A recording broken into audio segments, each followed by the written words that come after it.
नमस्कार, भारत होम्योपैथी के YouTube channel पर आपका स्वागत है। और आज इस वीडियो में हम बात करने वाले हैं पार्किंसन के पेशेंट कौन सी सब्जियां, कौन से फल या किस तरीके की डाइट अपना सकते हैं जिससे वो अपने पार्किंसन की प्रॉब्लम में रिलीफ पा सकते हैं। तो चलिए वीडियो शुरू करते हैं और सबसे पहले समझते हैं पार्किंसन बीमारी क्या है, कि इसमें हमें अपनी डाइट का इतना ख्याल रखना होता है। सबसे पहले आप ये समझिए, पार्किंसन एक ऐसी समस्या है जिसमें आपके ब्रेन के जो न्यूरॉन्स हैं वो डेड होने लग जाते हैं, डैमेज होने लग जाते हैं, जिसकी वजह से आपका ब्रेन जो एक फंक्शन प्ले करता है, जो ये न्यूरॉन्स हैं या ब्रेन सेल्स हैं एक फंक्शन प्ले करते हैं, ये एक रिएक्शन करते हैं डोपामाइन हार्मोन का। जितना डोपामाइन हार्मोन ये रिलीज करती है उतना ही इंसान खुश दिखाई देता है।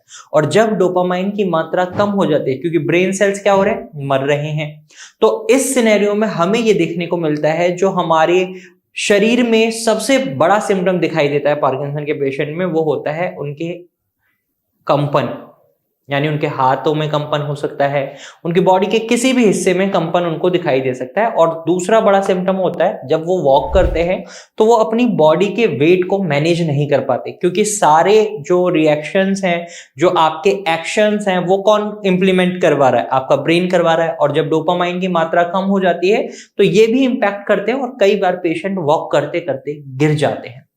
और ये जो पेशेंट पार्किंसन के होंगे उनको ये बात समझ भी आ रही होगी कि उनके साथ ये चीजें हो रही हैं, और क्यों हो रही हैं, वो रीजन है डोपामाइन।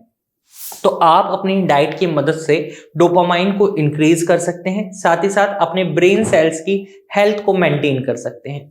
और ये आपका एक प्रॉपर ट्रीटमेंट नहीं है, पहले मैं सबसे पहले क्लियर कर दूं, क्योंकि कई लोगों को लगता है डाइट अगर हमने फॉलो कर ली तो इससे हम बिल्कुल ठीक हो जाएंगे, तो ऐसा बिल्कुल नहीं है। लेकिन इसका मतलब ये भी नहीं है कि डाइट फॉलो नहीं करनी, क्योंकि ये जो सारी चीजें आज मैं आपको बताऊंगा ये कहीं ना कहीं आपको पूरा फायदा देंगी, आपके सिम्टम्स में बहुत रिलीफ मिलेगा। तो वीडियो को एंड तक जरूर देखिएगा। तो जानते हैं पार्किंसन पेशेंट को अपनी डाइट में किन फैक्टर्स को ध्यान में रखते हुए चीजों को ऐड ऑन करना है। सबसे पहले उन्हें एंटीऑक्सीडेंट रिच फूड्स को इंक्लूड करना है, क्योंकि ये उनके शरीर में ऑक्सीडेटिव स्ट्रेस बनने नहीं देते, ब्रेन सेल्स में ऑक्सीडेटिव स्ट्रेस नहीं बढ़ता, जिसकी वजह से ब्रेन सेल्स की हेल्थ अच्छी मेंटेन रहती है।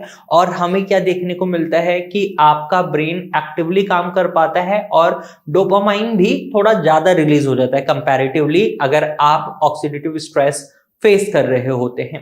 अब इसमें आप किन चीजों को इंक्लूड कर सकते हैं, तो आप स्पिनिच यानी पालक को इंक्लूड कर सकते हैं, आप जो भी हरी पत्तेदार सब्जियां हैं सभी को इंक्लूड कर सकते हैं, साथ ही साथ आप ब्लूबेरीज, क्रैनबेरीज, जो भी बेरीज हैं उनको ऐड ऑन कर सकते हैं, और ग्रीन टी को ऐड ऑन कर सकते हैं। ये एंटीऑक्सीडेंट के बहुत अच्छे सोर्सेज हैं। इसके बाद आपको omega 3 fatty acid rich foods को अपनी डाइट में इंक्लूड करना है, क्योंकि omega 3 fatty acid rich foods आपकी ब्रेन सेल्स की हेल्थ को बहुत अच्छे से मेंटेन रखते हैं। और जब आप omega 3 fatty acid rich food को खाते हैं तो इससे ब्रेन हेल्थ अच्छी रहती है, न्यूरॉन्स अच्छे से परफॉर्म कर पाते हैं अपने काम को, और डोपामाइन अच्छे से रिलीज होता है। तो आप ओमेगा 3 फैटी एसिड फूड्स को इंक्लूड करने का सोच रहे हैं तो उसमें आप जो भी सीड्स होते हैं, जैसे flax seeds, chia seeds, sunflower seeds, इनको इंक्लूड कर सकते हैं। ड्राई फ्रूट्स में आप अखरोट और बादाम को इंक्लूड कर सकते हैं। और अगर आप नॉन वेजिटेरियन हैं तो वहां पर आप सैल्मन फिश और ट्यूना फिश को इंक्लूड कर सकते हैं। इनके अंदर ओमेगा 3 फैटी एसिड भरपूर मात्रा में होता है, जो एक पार्किंसन पेशेंट के लिए बहुत ही फायदेमंद हो सकता है। तीसरा फैक्टर जिसका आपको खास ख्याल रखना है अपनी डाइट में इंक्लूड करने के लिए, वो है फाइबर रिच डाइट। रीजन है जो पार्किंसन के पेशेंट होते हैं उन्हें कॉन्स्टिपेशन बहुत ज्यादा सफर कराती है, और अगर आप पार्किंसन से फेस कर रहे हैं तो मैं मानता हूं कि 90% आप में से इस बात से एग्री करेंगे कि जो कॉन्स्टिपेशन है वो पार्किंसन की वजह से हो रहा है। और इसको ठीक करना है तो आपको क्या करना है, खाने में ऐसी चीजें इंक्लूड करनी है जो फाइबर रिच हो, इजी टू डाइजेस्ट हो। अगर आप कोई ऐसा भारी भरकम खाना खा रहे हैं जो पचा पाना मुश्किल हो जाता है तो इससे आपकी गट हेल्थ खराब होती है, और गट हेल्थ खराब होती है तो देखने को मिलता है कॉन्स्टिपेशन, कब्ज की समस्या। तो आप हाई फाइबर रिच फूड खाएं। हाई फाइबर रिच आप हरी सब्जियां खा सकते हैं, घिया, तोरई, परवल, कद्दू, इन सभी में फाइबर की मात्रा बहुत अच्छी होती है। फ्रूट्स में भी आप जा सकते हैं, सेब, अनार, अमरूद, ये इस तरीके के कुछ फल हैं, जैसे पपीता है उसमें पेपेन एंजाइम होता है, डाइजेस्टिव सिस्टम के लिए भी बहुत अच्छा होता है, आप उसको भी इंक्लूड कर सकते हैं। वहीं आप विटामिन डी और कैल्शियम रिच फूड्स को अपनी डाइट में इंक्लूड करें, ये बोन्स को मजबूत बनाते हैं। अब जैसे आप देखेंगे पार्किंसन पेशेंट में सबसे कॉमनली हमें देखने को मिलता है उनकी बॉडी में स्टेबिलिटी नहीं होती, वो बहुत जल्दी गिरने लग जाते हैं, वो वॉक करते हैं तो अपनी बॉडी वेट को मेंटेन नहीं कर पाते। तो ऐसे में उनकी बोन स्ट्रांग होना बहुत जरूरी है, जिसकी मदद से वो अपने गिरने के खतरे को कम कर सकते हैं। तो कैल्शियम रिच में तो आप दूध या दूध से बने हुए प्रोडक्ट ले सकते हैं, लेकिन यहाँ पर सबसे खास बात यह है दूध और दूध से बने हुए कुछ प्रोडक्ट्स को पेशेंट को मना करा जाता है उनकी एक्चुअल कंडीशन को देखते हुए।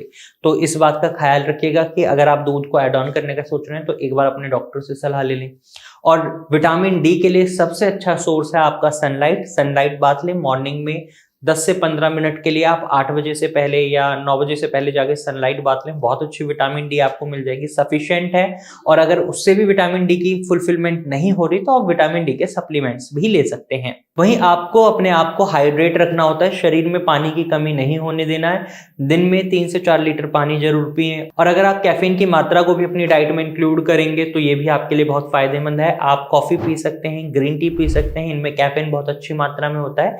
कैफीन आपका डोपामाइन को इंक्रीज करने में काफी मदद करता है, इससे आपको बहुत हेल्प मिल सकती है।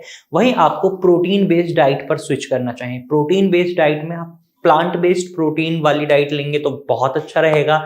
जैसे आपका दाल है, मटर है, मूंग दाल, मसूर दाल, अरहर की दाल, चने की दाल, सभी दालों में प्रोटीन की मात्रा अच्छी होती है, तो आप इन दालों को इंक्लूड कर सकते हैं। अब जैसे चना की दाल है और उड़द की दाल है, ये कॉन्स्टिपेशन बना सकती हैं, गैस बना सकती हैं, तो इनको अवॉइड करना है।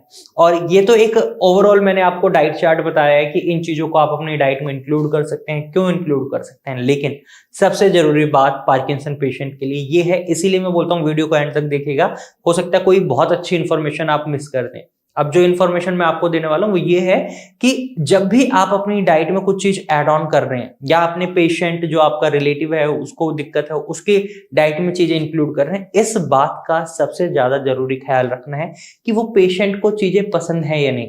सपोज अगर हम पेशेंट को हरी सब्जियां दे रहे हैं, हरी पत्तेदार सब्जियां दे रहे हैं, लेकिन पेशेंट को वो खाना पसंद नहीं है, तो ऐसे में पेशेंट की दिक्कत और बढ़ेगी। वो खाएगा उस चीज को लेकिन फायदा नहीं मिलेगा।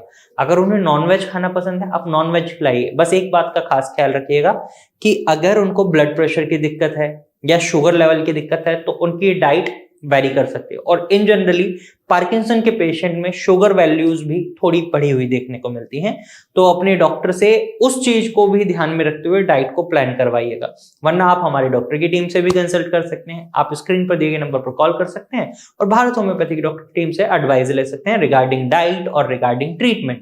क्योंकि पार्किंसन को मैनेज किया जा सकता है, बहुत ईजिली किया जा सकता है। और भारत होम्योपैथी में इसी लाइन ऑफ ट्रीटमेंट के साथ, इसी थॉट ऑफ प्रोसेस के साथ ट्रीटमेंट प्रोवाइड करा जा रहा है।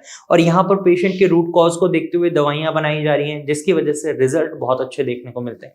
यहाँ पर अगर आपकी बीमारी होने का कारण मेंटल स्ट्रेस है और एक व्यक्ति की बीमारी का कारण है बहुत ज्यादा जंक फूड खाना, तो दवाइयां भी सेम नहीं होती, डाइट में और लाइफस्टाइल में चेंजेस भी सेम नहीं होते, बहुत सारी चीजें बदल जाती हैं। और इसी पैरामीटर को ध्यान में रखते हुए पेशेंट को दवाइयां दी जाती हैं, जिसकी वजह से रिजल्ट बहुत अच्छे देखने को मिलते हैं। तो आप हमारे डॉक्टर की टीम से नीचे दिए गए नंबर पर कॉल कर संपर्क कर सकते हैं और एक बेहतरीन एडवाइस ले सकते हैं। आज की वीडियो में सिर्फ इतना ही, फिर मिलेंगे एक नई वीडियो के साथ, तब तक के लिए धन्यवाद। और अगर आप पार्किंसन से जुड़ी और जानकारी लेना चाहते हैं तो अभी हमारे चैनल को सब्सक्राइब कर लीजिएगा, क्योंकि इस चैनल पर हर हफ्ते हम आपके लिए पार्किंसन से जुड़ी एक ना एक वीडियो लेकर आते हैं जो बहुत ही जानकारी पूर्ण होती है, आपके लिए बहुत फायदेमंद हो सकती है।